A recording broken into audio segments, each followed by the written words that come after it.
This story is called The Snow Goose, and it's written by an author called Paul Gallico. The action in the story culminates with the evacuation of the British Army from the beaches of Dunkirk by small boats towards the beginning of the Second World War. And of course it's fitting to read it at this time because it's a very important anniversary of those evacuations this year. However, the story isn't really about that. Really, the story is about appearances, outward appearances and inward appearances, and how they often deceive each other. It's a very poignant and moving story, and I hope you enjoy it. The Snow Goose by Paul Gallico. The Great Marsh lies on the Essex coast between the village of Chelmbury and the ancient Saxon oyster fishing hamlet of Wickeldroth. It is one of the last of the wild places of England, a low, far-reaching expanse of grass and reeds and half-submerged meadowlands, ending in the great saltings and mudflats and tidal pools near the restless sea. Tidal creeks and estuaries and the crooked, meandering arms of many little rivers, whose mouths lap at the edge of the ocean, cut through the sodden land that seems to rise and fall and breathe with the recurrence of the daily tides. It is desolate, utterly lonely, and made lonelier by the calls and cries of the wildfowl that make their homes in the marshlands and saltings. The wild geese and the gulls, the teal and widgeon, the redshanks and curlews that pick their way through the tidal pools. Of human habitants there are none, and none are seen, with the occasional exception of a wildfowler or native oyster fisherman who still ply a trade already ancient when the Normans came to Hastings. Greys and blues and soft greens are the colours, for when the skies are dark in the long winters, the many waters of the beaches and marshes reflect the cold and sombre colour. But sometimes, with sunrise and sunset, sky and land are aflame with red and golden fire. Hard by of the winding arms of the little river Ailder runs the embankment of an old sea wall, smooth and solid, without a break, a bulwark to the land against the encroaching sea. Deep into a salting, some 3 miles from the English Channel it runs, and there turns north. At that corner its face is gouged, broken and shattered. It has been breached, and at the breach the hungry sea has already entered and taken for its own the land, the wall, and all that stood there. At low water, the blackened and ruptured stones of the ruins of an abandoned lighthouse show above the surface, with here and there, like buoy markers, the top of a sagging fence post. Once this lighthouse abutted on the sea and was a beacon on the Essex coast. Time shifted land and water, and its usefulness came to an end. Lately it served again as a human habitation. In it there lived a lonely man. His body was warped, but his heart was filled with love for wild and hunted things. He was ugly to look upon, but he created great beauty.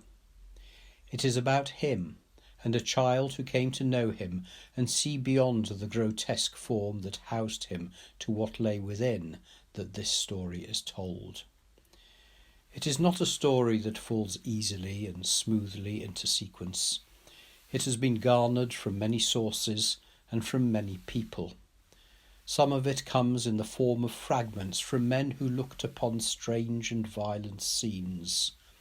For the sea has claimed its own and spreads its rippled blanket over the sight, and the great white bird with the black-tipped pinions that saw it all from the beginning to the end has returned to the dark, frozen silences of the Northlands whence it came. In the late spring of 1930, Philip Ryder came to the abandoned lighthouse at the mouth of the Elder. He bought the light and many acres of marshland and salting surrounding it. He lived and worked there alone the year round. He was a painter of birds and of nature who, for reasons, had withdrawn from all human society. Some of the reasons were apparent on his fortnightly visits to the little village of Chelmbury for supplies, where the natives looked askance at his misshapen body and dark visage. For he was a hunchback, and his left arm was crippled, thin and bent at the wrist, like the claw of a bird. They soon became used to this queer figure, small but powerful, the massive, dark, bearded head set just slightly below the mysterious mound on his back, the glowing eyes and clawed hand, and marked him off as that queer painted chap that lives down to the lighthouse. Physical deformity often breeds hatred of humanity in men. Ryder did not hate. He loved very greatly man, the animal kingdom, and all nature. His heart was filled with pity and understanding. He had mastered his handicap, but he could not master the rebuffs he suffered due to his appearance. The thing that drove him into seclusion was his failure to find anywhere a return of the warmth that flowed from him. He repelled women. Men would have warmed to him had they got to know him, but the mere fact that an effort was being made hurt Ryder and drove him to avoid the person making it. He was 27 when he came to the Great Marsh. He had travelled much and fought valiantly before he made the decision to withdraw from a world in which he could not take part as other men. For all the artist's sensitivity and woman's tenderness locked in his barrel breast, he was very much a man. In his retreat, he had his birds, his paintings, and his boat. He owned a 16-footer, which he sailed with wonderful skill.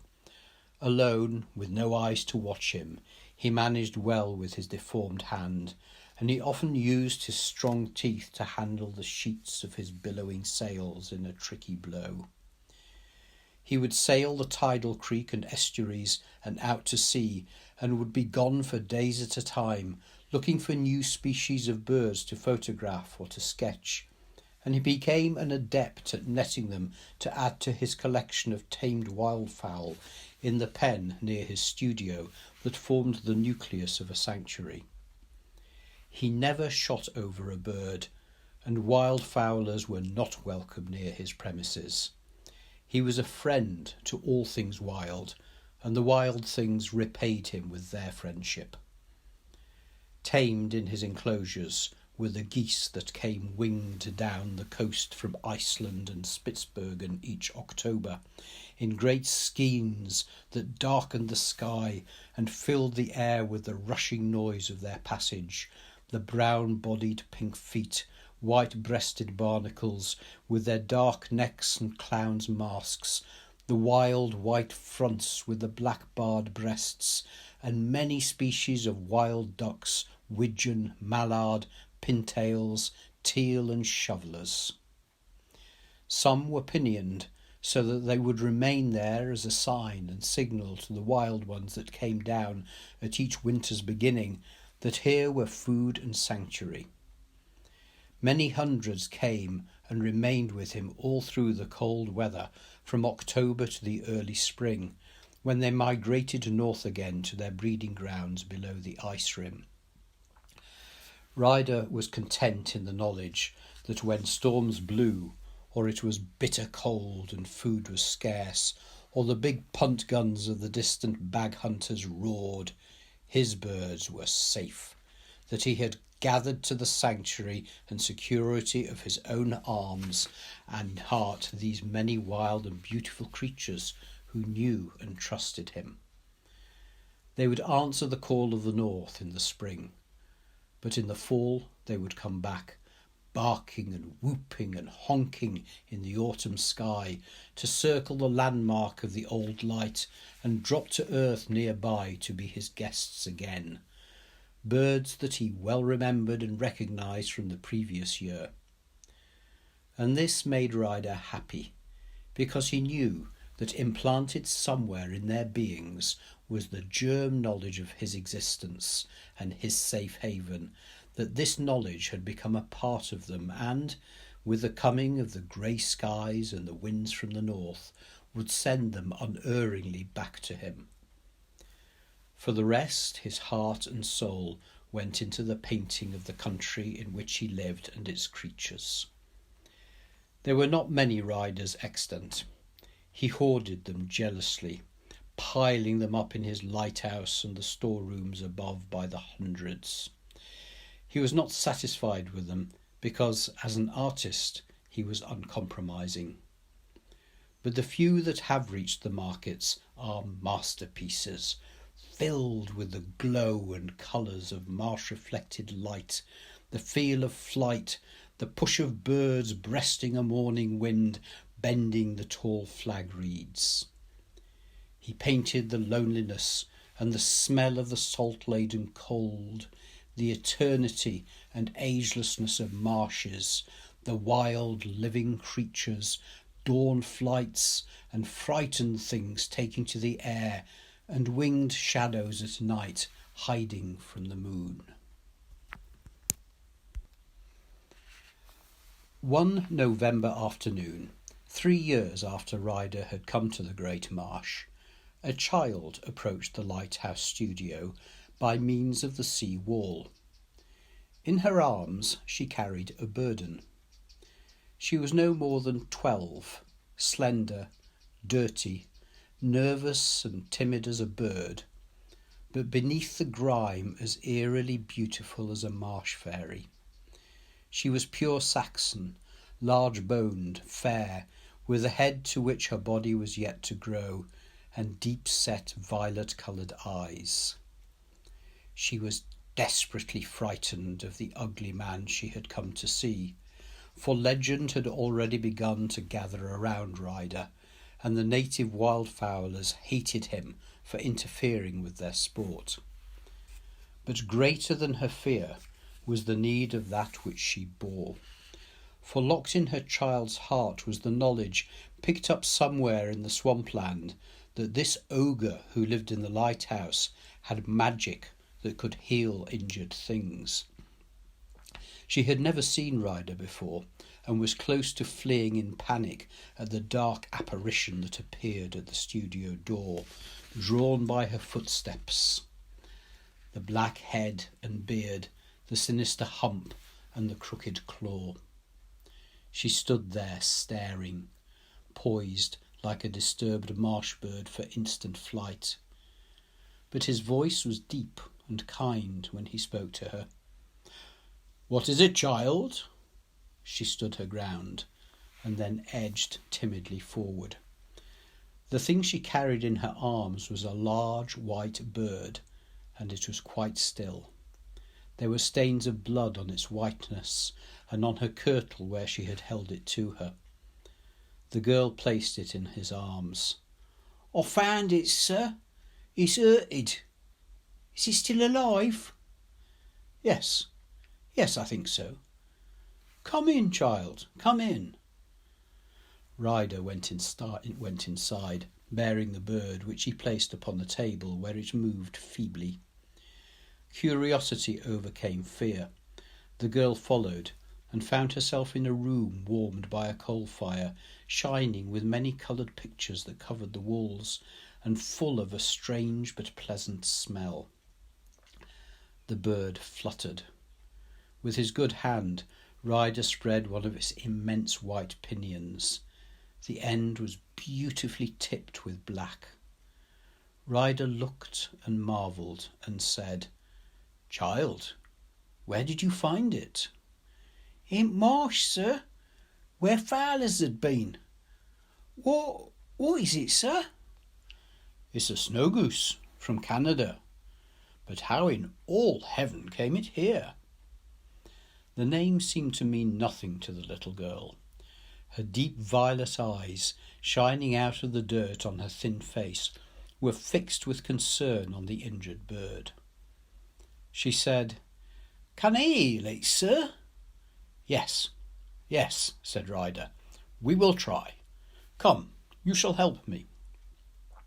There were scissors and bandages and splints on a shelf, and he was marvellously deft, even with the crooked claw that managed to hold things. He said, "Ah, she has been shot, poor thing. Her leg is broken, and the wing-tip, but not badly. See, we will clip her primaries so that we can bandage it, but in the spring the feathers will grow and she will be able to fly again. We'll bandage it close to her body so that she cannot move it until it has set, and then make a splint for the poor leg." Her fears forgotten, the child watched, fascinated as he worked, and all the more so because while he fixed a fine splint to the shattered leg, he told her the most wonderful story. The bird was a young one, no more than a year old.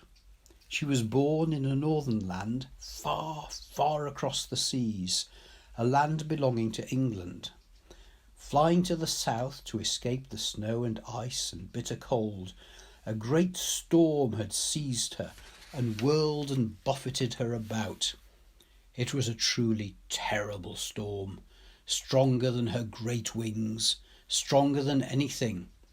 For days and nights it held her in its grip, and there was nothing she could do but fly before it. When finally it had blown itself out, and her sure instincts took her south again, she was over a different land, and surrounded by strange birds that she had never seen before. At last, exhausted by her ordeal, she had sunk to rest in a friendly green marsh, only to be met by the blast from the hunter's gun. "A bitter reception for a visiting princess," concluded Ryder. "We will call her La Princesse Perdue, the lost princess, and in a few days she will be feeling much better. See." He reached into his pocket and produced a handful of grain. The Snow Goose opened its round yellow eyes and nibbled at it. The child laughed with delight, and then suddenly caught her breath with alarm as the full import of where she was pressed in upon her, and without a word she turned and fled out of the door. "Wait! Wait!" cried Ryder, and went to the entrance, where he stopped so that it framed his dark bulk. The girl was already fleeing down the sea wall, but she paused at his voice and looked back. "What is your name, child?" "Frith." "Eh?" said Ryder. "Frither, I suppose. Where do you live?" "We the fisher folk at Wickovdroff." She gave the name the old Saxon pronunciation. "Will you come back tomorrow or the next day to see how the princess is getting along?" She paused, and again Ryder must have thought of the wild water birds caught motionless in that split second of alarm before they took to flight. But her thin voice came back to him. "Aye!" And then she was gone, with her fair hair streaming out behind her. The Snow Goose mended rapidly, and by midwinter was already limping about the enclosure with the wild pink-footed geese with which it associated rather than the barnacles, and had learned to come to be fed at Ryder's call. And the child, Frither, or Frith, was a frequent visitor. She had overcome her fear of Ryder.